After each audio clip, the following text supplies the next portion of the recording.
let's be real. It is not as easy to get people on your email list as it used to be 1, 2, or even 5 years ago.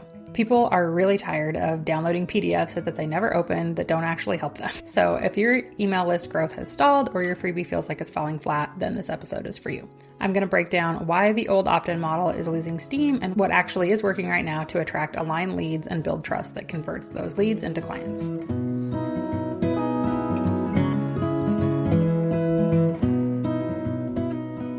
Welcome to the Six Figure Brand Podcast, where each week we're pulling back the curtain on what it really takes to build a six-figure business as an online service provider.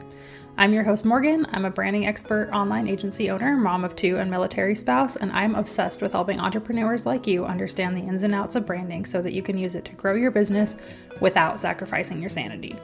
Whether you're just starting out or focused on scaling, we're diving into everything you need to build a profitable and sustainable online business. Let's get to it.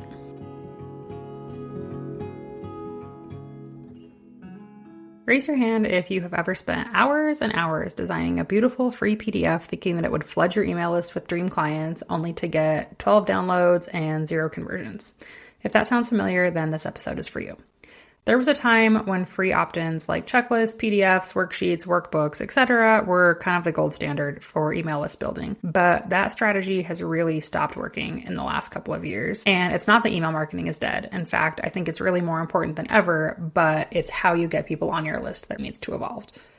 So in today's episode, we're going to talk about why the classic freebie opt-in is not working like it used to and 5 alternatives that are working right now to grow your list and book you more clients. So first, I want to rewind really quick for anyone who is newer to business or just hasn't yet really explored email marketing in depth. An opt-in is something of value that you give away in exchange for someone giving you their email address so that you can then continue to market to them.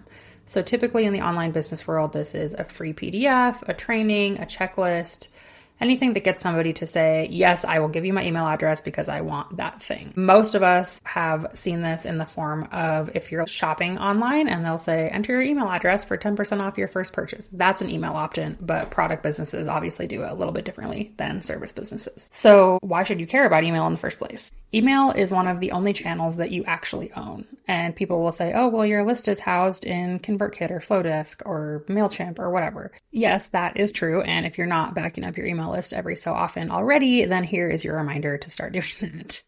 But email is also great because it doesn't depend on an algorithm or a platform. You're not at the hands of Meta when their service goes down or when they change the algorithm or what have you. You send an email, your email gets delivered, and that's the end of it.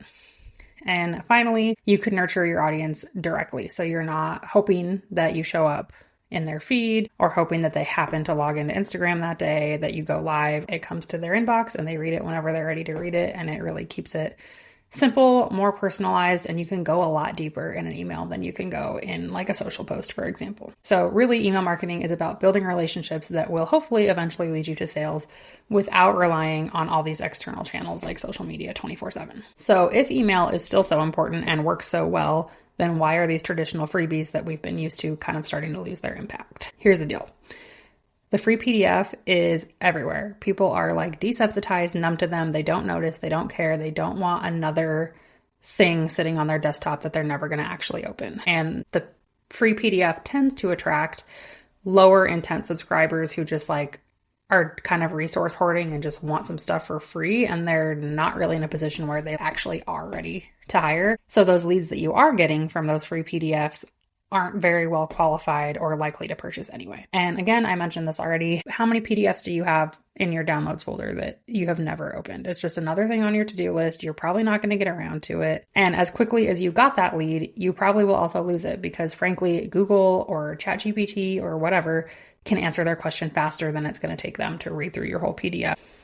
So even if you have grown your list doing this method, that's all you have is just a list of emails. You don't have a true community of engaged subscribers, which means that you're less likely to convert those subscribers into clients. So again, the idea of somebody opting into your email list isn't dead. That's not going anywhere. But the way that we've been using it and getting people to do it is what needs to start evolving. So what do people actually want in an opt-in if not a free download checklist or guide or whatever. Things that are working are personalization. So they want something that speaks directly to their needs or struggles. They want a quick win. So they want something that is going to make them feel like they accomplished something fast, not by reading a 40-page workbook that they're going to get 3 pages into and then get interrupted and never finish. They also want it to be super, super clear. Like, I'm talking stupidly simple. They're already overwhelmed, which is why they're looking for an answer to whatever this problem is. And they want somebody to actually guide them and give them the answer, not just overwhelm them with more information. And finally, they want to feel a sense of connection with you. So they want to feel like they are learning from a real person and not just a faceless business or that they're just another like cog in your funnel. So going forward, I think it's really important that our opt-ins are serving as the start of our relationship with them and not just like as another step in the funnel or a transaction. And that is why things like interactive tools, deeper content, and even like small bite direct support are really outperforming the static PDF because they create a much stronger emotional connection and they actually deliver a result rather than just another thing on somebody's to-do list. So now that we kind of have an idea of what works, I'm going to give you 5 ideas for opt-ins that actually will move the needle in your business and attract those really warm, more likely to convert leads. So first, this is my favorite that's been working really well for my business, the live micro audit. I call mine the 5-minute brand audit. It's basically fast, personalized feedback that help people identify what's working and what's not working. These are great because they really position you as an expert.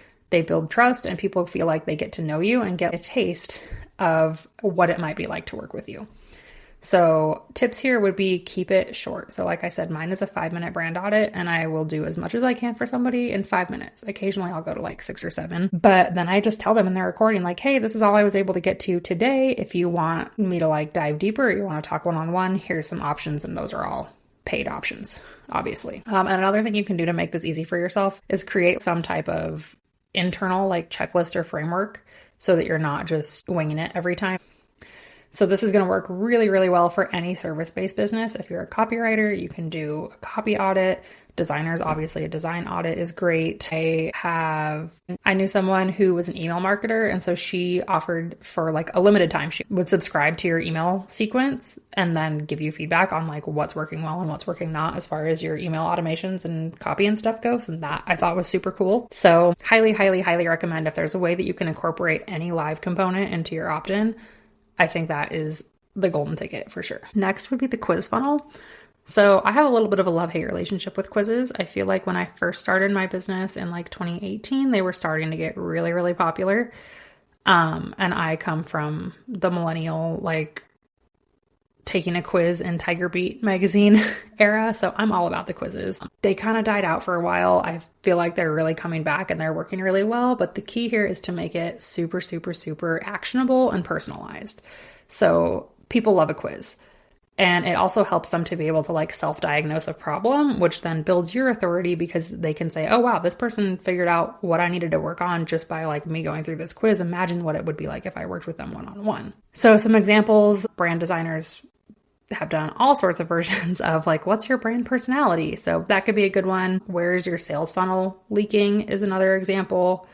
Where should you focus on your marketing? So depending on your industry, there's all sorts of ideas for how you can make a quiz. I've also seen it done where people use a quiz to help a client like decide which package or which method of working with them makes the most sense. And I think that's a really cool way to do that too. Typically people will use Interact. There's another one called Score App, which I'm not super familiar with, but I've used it as a user before. And then Typeform is another one. I have a blog post all about how I built a quiz for my business on Interact, which I will link in the show notes, but they make it really easy and seamless. So highly, highly recommend them. And I am also an affiliate. So if you check out that blog post, you can get a link to save yourself some money. I think the like super, super important key with quizzes is to make the results actually valuable and make them naturally lead into that next step of working with you. So for me, my quiz is, should you DIY or should you hire a pro? And then you take the quiz, you get your answer, and then depending which result you get, you go into an email funnel that either, if your result is DIY, promotes a 6-figure brand society, and if it's hire a pro, promotes our done-for-you services. So your quiz needs to lead somewhere. We don't just want to give people the answer and then be like, okay, done, bye, nice to meet you. Next is going to be like a mini training or a private podcast. So this has all the same benefits of that free audit that we talked about a little bit ago, but you can record it one time and then get lots more mileage out of it. So that's always ideal, especially if we're really scaling or we're very time limited or anything like that. It honestly kind of delivers the same information as like a free guide PDF would, but in a much more immersive, personal, and digestible way. And so it helps build that know, like, trust factor really, really quickly because somebody is seeing and hearing you talk about the subject that you're an expert in. You can do these either as just one single like 10-20 minute video. You could do them as like a 3-part series that drips out via email, or like I said, private podcasts are becoming super popular. So you would just literally put your podcast behind some sort of email opt-in wall, and that would be it. And then after somebody opts in, you're going to follow up with emails that kind of continue the conversation and then lead into your offer. Number 4 on our list of opt-in ideas that are actually working is going to be some sort of resource library or toolkit.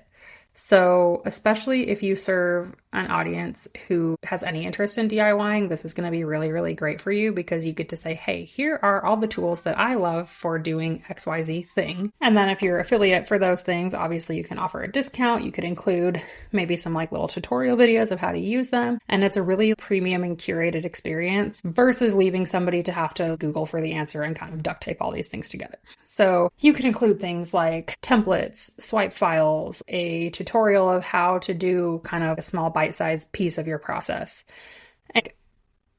and put that all in one place where they log into, and then you can be adding new things. And there's always a reason for somebody to continue reading your emails, continue checking back, and you to stay connected with them. And then finally, number 5 is live events or challenges. So I have done these before and they've worked really well for me. I'll do like a 5-day brand boost challenge is what I've called it in the past, where it's basically somebody subscribes, they get 5 days worth of emails that give them a bite-sized thing that they can do to improve their brand. So things like update your Instagram bio, check your website for broken links, those type of things I make sure to keep it to tasks that they can do in 5 minutes a day, in 15 minutes a day, to keep it really bite-sized. But those will get people who are like really engaged and ready to take action. And then you can reach out to those people even individually, or you can add them to like a Slack group or whatever to really add that like personalized component. So these will attract people who are really ready to take action and get started. And they're a great lead in to then promoting your services and getting them ready to buy from you.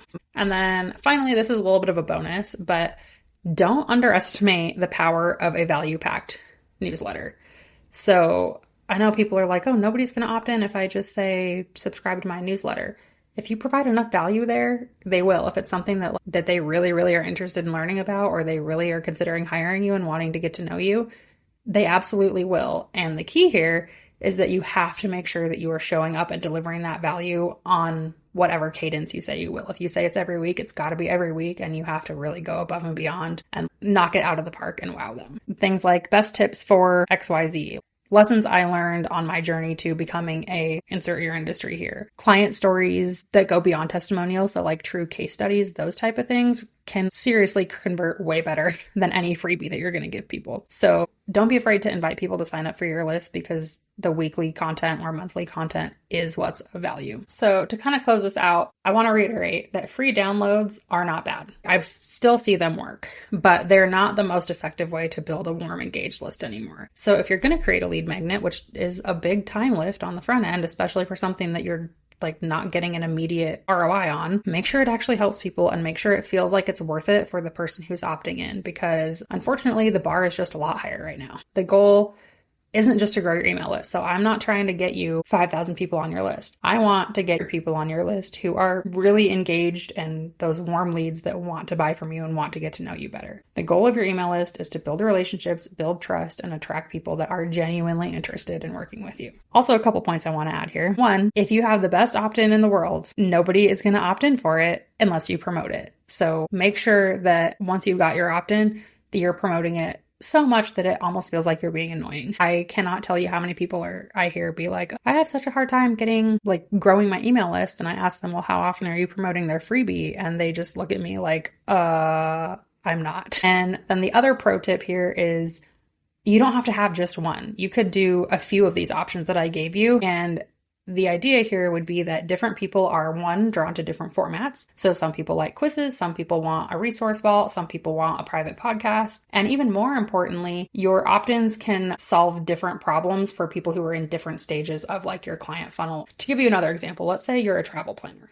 right? You could have a free checklist that's what to pack for a 2-week trip in Europe. Then you could have a quiz that's what's your ideal vacation style. This would help them to kind of like get their wheels turning and identify what their travel goals are versus your checklist, which somebody will just get to have a quick win and say, okay, I know what to pack now. Done, the end. And then as a third piece, you could have a private podcast that walks them through how to budget and plan a luxury trip, which would attract leads who are more like ready to invest. And that could lead very directly into, at the end of your podcast, you saying, hey, you want help with this? Hire me. Each of these things I just listed, so the checklist, the quiz, and the podcast, all speak to a very different level of awareness, interest, and readiness to buy, but they all lead to the same destination, which is hiring that travel planner. This is not to deter you from promoting your PDF opt-in if that's working for you, but I would highly, highly encourage you to add any of these 5 examples that we talked about into your email opt-in ecosystem to really amplify not only the amount of leads, but the quality of leads that you're getting on your email list. So I would encourage you to try something fresh and new. If one of these sounded like interesting and maybe a little scary to you, try that, experiment with it. Don't be afraid to show up in a way that reflects the actual experience of working with you.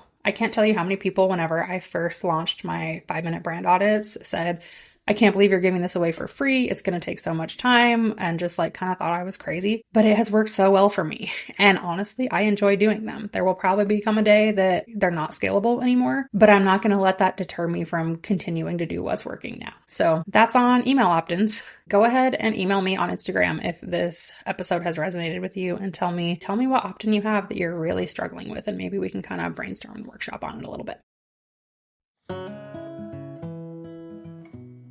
Thanks for tuning in to the 6-Figure Brand Podcast. If you enjoyed today's episode, please be sure to rate the show and leave a review on whatever app you're listening on. And as a thank you, I'll send you coffee on me.